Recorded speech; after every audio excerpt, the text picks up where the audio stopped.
Back to WB defence আলা channel প্রত্যেককে স্বাগতম জানাই। বন্ধুরা, ইতিমধ্যে তোমাদের কিন্তু আরও একটা নিয়োগ সংক্রান্ত তোমাদের কিন্তু বিজ্ঞপ্তি প্রকাশিত হয়েছে, যেখানে ফিরে তোমরা কিন্তু মাধ্যমিক পাশে তোমরা কিন্তু আবেদন করতে পারবে।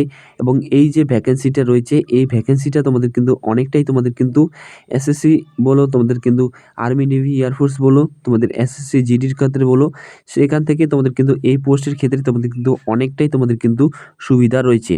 তো কথা হচ্ছে, তোমরা কিন্তু এই পোস্টে আবেদন করতে পারবে কি পারবে না। আমরা ওয়েস্ট বেঙ্গলের ক্যান্ডিডেটরা এই পোস্টে আবেদন করতে পারবো কি পারবো না। তাছাড়া ফ্রেন্ড, তোমাদের কিন্তু এই পোস্টের যে তোমাদের কিন্তু এডুকেশন কোয়ালিফিকেশন কি রয়েছে, সিলেকশন প্রসেস কি রয়েছে, সিলেবাস কি রয়েছে, আজকের এই ভিডিওতে আমি তোমাদেরকে সম্পূর্ণ গাইড করে দেবো। এই ভিডিওটা দেখার পর তোমাদের কিন্তু আলাদা আর ভিডিও দেখতে হবে না তোমাদের। তো অবশ্যই ভিডিওটা শেষ পর্যন্ত দেখো, আমি তোমাদেরকে সম্পূর্ণ আপডেট দিয়ে দেবো। এছাড়া ফ্রেন্ড, তোমরা যদি আমাদের চ্যানেলে প্রথম হয়ে থাকো, অবশ্যই চ্যানেলকে সাবস্ক্রাইব করে রাখো এবং ফোর্সে যদি তোমরা সঠিক আপডেট পেতে চাও। তো চলো, আমি তোমাদেরকে নোটিফিকেশনটা ডাউনলোড করে সম্পূর্ণ আপডেট দিয়ে দিচ্ছি। তো অন স্ক্রিন তোমরা দেখতে পাচ্ছ, আমি কিন্তু অরুণাচল প্রদেশে তোমাদের কিন্তু স্টাফ সিলেকশন যে বোর্ড রয়েছে তার অফিসিয়াল ওয়েবসাইটে রয়েছি। তো এখান থেকে এসে তোমরা কিন্তু তোমাদের যে নোটিফিকেশনটা তোমরা কিন্তু এখান থেকে ডাউনলোড করে নিতে পারবে। ঠিক আছে, এখান থেকে এসে তোমরা কিন্তু নোটিফিকেশনটা ডাউনলোড করে নিতে পারবে। আমি অলরেডি ডাউনলোড করে নিয়েছি। তো এখান থেকে আমি তোমাদের কিন্তু সম্পূর্ণ আপডেটটা এক নজরে দেখিয়ে দিচ্ছি। দেখতে পাচ্ছ, এটি হচ্ছে তোমাদের কিন্তু ফুল নোটিফিকেশন। তো এখানে যে তোমাদের কিন্তু বলা হয়েছে special recruitment drive for uniformed service constable band, constable বেলগার্ড, কনস্টেবল তোমাদের সিভিল পুলিশ ফিমেল পোস্টটা তোমরা কিন্তু আবেদন করতে পারবে।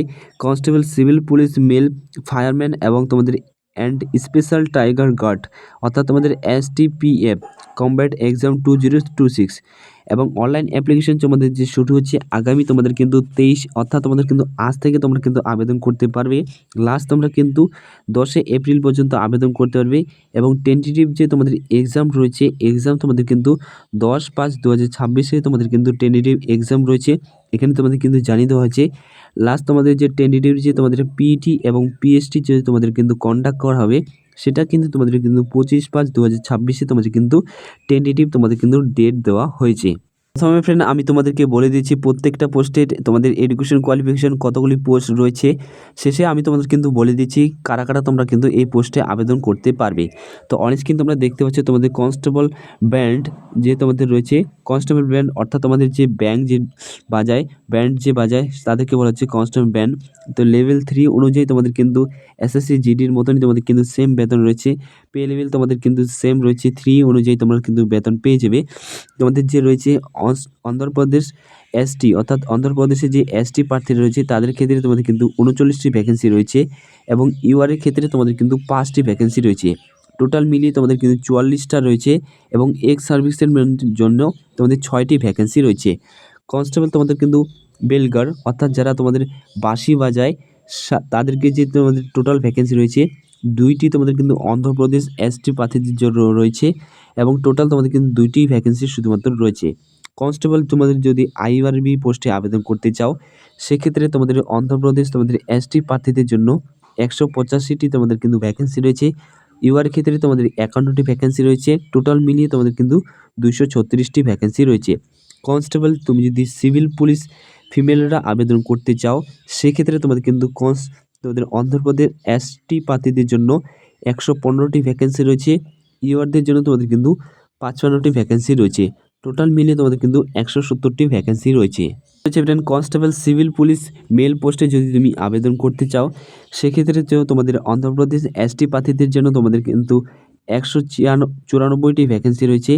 URদের ক্ষেত্রে তোমাদের কিন্তু 22টি ভ্যাকেন্সি রয়েছে। টোটাল তোমাদের কিন্তু 216টি। এবং এক্স সার্ভিসের জন্য তোমাদের কিন্তু 58টি ভ্যাকেন্সি রয়েছে। তুমি যদি ফায়ারম্যান পোস্টে আবেদন করতে চাও, সেক্ষেত্রে তোমাদের কিন্তু যে ভ্যাকেন্সি রয়েছে 58টি ভ্যাকেন্সি রয়েছে STদের ক্ষেত্রে, 15টি ভ্যাকেন্সি URদের জন্য, টোটাল মিলিয়ে 73টি। এবং তোমাদের এক্স সার্ভিসেরদের জন্য 3টি ভ্যাকেন্সি রয়েছে। এবং লাস্ট যে রয়েছে স্পেশাল টাইগার আন্ডার STPF পোস্টে যদি তুমি আবেদন করতে চাও, এটা তোমাদের কিন্তু ফরেস্ট গার্ডের ক্ষেত্রে তোমাদের কিন্তু নিয়োগ করা হবে। টোটাল তোমাদের কিন্তু 194টি ভ্যাকেন্সি রয়েছে। এবং URদের ক্ষেত্রে 49টি ভ্যাকেন্সি রয়েছে। টোটাল মিলিয়ে তোমাদের কিন্তু 243টি ভ্যাকেন্সি রয়েছে। এবং টোটাল যে সম্পূর্ণ মিলিয়ে টোটাল তোমাদের কিন্তু 984টি টোটাল তোমাদের কিন্তু ভ্যাকেন্সি রয়েছে। আমি তোমাদেরকে বলে দিচ্ছি তোমাদের বয়স কী চাওয়া হয়েছে এবং education qualification, height, weight, chest কতটা চাওয়া হয়েছে। তো অন স্ক্রিন তোমরা দেখতে পাচ্ছ পোস্ট কোড তোমাদের রয়েছে 526, পোস্ট কোড তোমাদের 526। তাহলে তোমাদের রয়েছে এই যে তোমাদের 526 কনস্টেবল ব্যান্ড পোস্টে যদি তুমি আবেদন করতে চাও, সেক্ষেত্রে তোমাদের যে এডুকেশন কোয়ালিফিকেশান চাওয়া হয়েছে অবশ্যই তোমাদের কিন্তু মাধ্যমিক পাস থাকতে হবে এবং তোমাদের নলেজ তোমাদের কিন্তু প্লেয়িং যে তোমাদের ব্যান্ড বাজানোর সেটা তোমাদের কিন্তু নলেজ থাকতে হবে।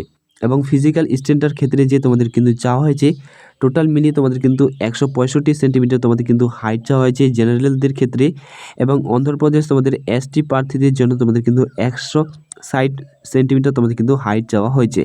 এছাড়া তোমরা যারা এবং এইসব ডিস্ট্রিক্ট থেকে বিলং করছো তাদের ক্ষেত্রে তোমাদের কিন্তু 152 সেন্টিমিটার চাওয়া হয়েছে, এবং যারা এক্স সার্ভিসম্যান রয়েছে সেক্ষেত্রে তোমাদের কিন্তু 157 সেন্টিমিটার হাইট চাওয়া হয়েছে।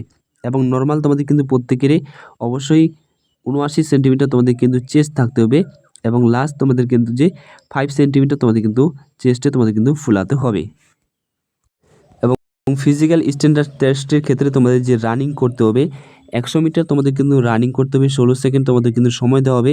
1500 মিটার তোমাদের কিন্তু রান করতে হবে 8 মিনিট তোমাদের সময় দেওয়া হবে। হাই জাম্প তোমাদের কিন্তু 107 সেন্টিমিটার তোমাদের কিন্তু লাফাতে হবে, 3বার তোমাদের চান্স দেওয়া হবে। লং জাম্প তোমাদের কিন্তু 3বার লাফাতে হবে, 11 ফিট তোমাদের কিন্তু লাফাতে হবে। ঠিক আছে, তো এভাবে তোমরা কিন্তু প্রত্যেকটা ভ্যাকেন্সি অনুযায়ী তোমাদের কিন্তু এখানে বলে দেওয়া হয়েছে এই পোস্টে আবেদন করতে গেলে অবশ্যই তোমাদের কিন্তু 18 থেকে 22 বছর হতে হবে এবং 5 বছর বয়সে তোমরা কিন্তু ছাড় পেয়ে যাবে। তো এখান থেকে তোমরা কিন্তু পোস্ট কোড অনুযায়ী তোমাদের এডুকেশন কোয়ালিফিকেশন, তোমাদের হাইট, ওয়েট, চেস্ট কী চাওয়া হয়েছে এখান থেকে তোমরা দেখে নিতে পারবে। আমি একটার ক্ষেত্রে আমি তোমাদেরকে বলে দিলাম। এভাবে তোমরা কিন্তু প্রত্যেকটা পোস্টের ক্ষেত্রে যে হাইট, ওয়েট, চেস্ট কী রয়েছে, সিলেকশন প্রসেস তোমাদের কী রয়েছে, চেস্ট কী রয়েছে, বয়স কী রয়েছে এখান থেকে তোমরা কিন্তু দেখে নিতে পারো। এক নজর ফ্রেন্ড আমি তোমাদেরকে বলে দিচ্ছি এই পোস্টে যে তোমাদের সিলেবাস রয়েছে এবং সিলেকশন প্রসেস যে তোমাদের রয়েছে খুবই সিম্পল রয়েছে।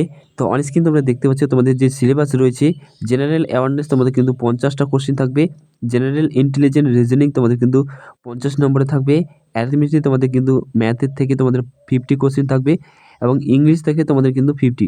টোটাল মিলিয়ে তোমাদের কিন্তু 200 নম্বরে তোমাদের এক্সাম হবে এবং এই পোস্টের ক্ষেত্রে তোমাদের কিন্তু কোনো নেগেটিভ মার্ক থাকবে না। ঠিক আছে, কোনো নেগেটিভ মার্ক তোমাদের কিন্তু থাকবে না। এবং সিলেকশন প্রসেস যে রয়েছে প্রথমে তোমাদের কিন্তু স্টেজ 1 অর্থাৎ তোমাদের কিন্তু এক্সামে তোমাদের কিন্তু কোয়ালিফাই করতে হবে। এক্সামে যদি তুমি কোয়ালিফাই করতে পারো তারপর তোমাদের কিন্তু পিইটি এবং পিএসটির জন্য তোমাদের কিন্তু ডাকা হবে। যদি তুমি ফিজিক্যাল স্ট্যান্ডার্ড টেস্ট এবং রানিংয়ে কোয়ালিফাই করতে পারো তারপর তোমাদের কিন্তু মেডিকেল এক্সাম হবে। মেডিকেলে যদি তুমি কোয়ালিফাই হতে পারো তারপর তোমাদের কিন্তু ফাইনাল যে মেরিট লিস্ট সেই ফাইনাল মেরিট লিস্ট তোমাদের কিন্তু পাবলিশ করা হবে। ঠিক আছে, এভাবে তোমাদের কিন্তু সিলেকশন প্রসেস হবে। ফ্রেন্ড আমি তোমাদেরকে বলে দিচ্ছি এই পোস্টের ক্ষেত্রে তোমরা কারা কারা আবেদন করতে পারবে। দেখো এই পোস্টের ক্ষেত্রে কিন্তু তোমরা যারা ওয়েস্ট বেঙ্গলের প্রার্থীরা রয়েছে তোমরা কিন্তু এই পোস্টের ক্ষেত্রে আবেদন করতে পারবে না। এটা যেহেতু তোমাদের কিন্তু অন্ধ্রপ্রদেশে তোমাদের কিন্তু স্টেটের ভ্যাকেন্সি, তো এই পোস্টের ক্ষেত্রে তোমরা কিন্তু ওয়েস্ট বেঙ্গলের প্রার্থীরা তোমরা কিন্তু আবেদন করতে পারবে না। ঠিক আছে, এই পোস্টের ক্ষেত্রে তোমরা কিন্তু আবেদন করতে পারবে না। তোমরা নোটিফিকেশনটা একবার দেখবে, আমি নোটিফিকেশনটা দেখে আমি তোমাদের কিন্তু জানিয়ে দিচ্ছি। অনেকে তোমরা কিন্তু ভিডিও ইউটিউবে দেখেছো, তো কেউ তোমাদের কিন্তু বলেনি এই পোস্টের ক্ষেত্রে তোমরা আবেদন করতে পারবে কি পারবে না। তো এটা যেহেতু তোমাদের অল ইন্ডিয়া ভ্যাকেন্সি নয়, এটা তোমাদের কিন্তু স্টেটের ভ্যাকেন্সি, তাই এক রাজ্য থেকে অন্য রাজ্যে তোমরা কিন্তু আবেদন করতে পারবে না। আই হোপ আমি তোমাদেরকে বোঝাতে পেরেছি। এটি ছিল আপডেট। এর মধ্যে থেকে যদি তোমাদের জানতে কোনো অসুবিধা হয় অবশ্যই কমেন্ট সেকশনে জানাতে ভুলবে না, আমি তোমাদের কিন্তু কমেন্টের অ্যান্সার দিয়ে দেবো। আই হোপ আমি তোমাদেরকে বোঝাতে পেরেছি। এটি ছিল আপডেট। ধন্যবাদ।